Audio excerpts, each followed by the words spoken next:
This happened to me when I was 17 years old. I live in Canada, and this situation took place during the snowstorm at around 11 p.m.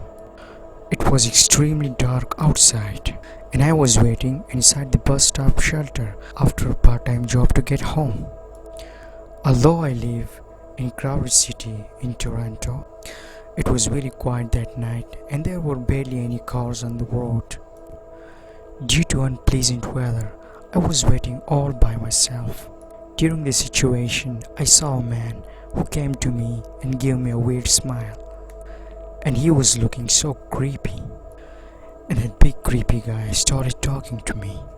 He had a low creepy voice and he kept asking me what I was doing in this harsh weather and where I was going. And I was feeling so anxious, and there was only me and that man. So I told him I was going home after work. He smiled and said to me that buses are going to be delayed because of the weather and won't be coming in for long. I took out my phone to check the bus time.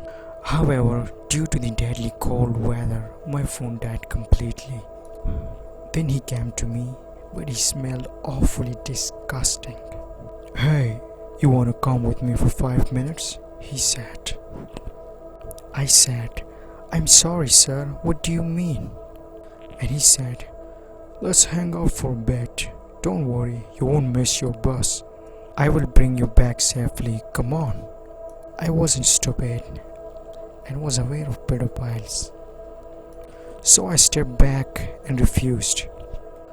But he kept insisting that I should go with him. I was so afraid that he would do something bad to me.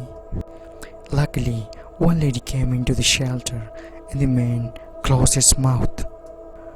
After waiting for some time, the bus finally arrived. It was me and lady and that little freak along with the two ladies on the bus.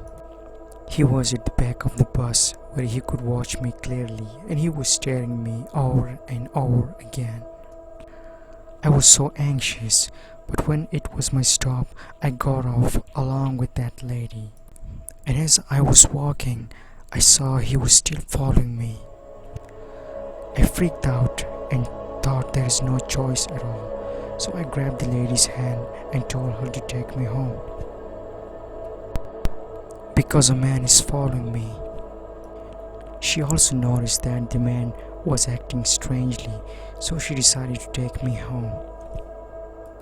I was walking with the lady, and as I looked back, he was still staring at me, but he disappeared.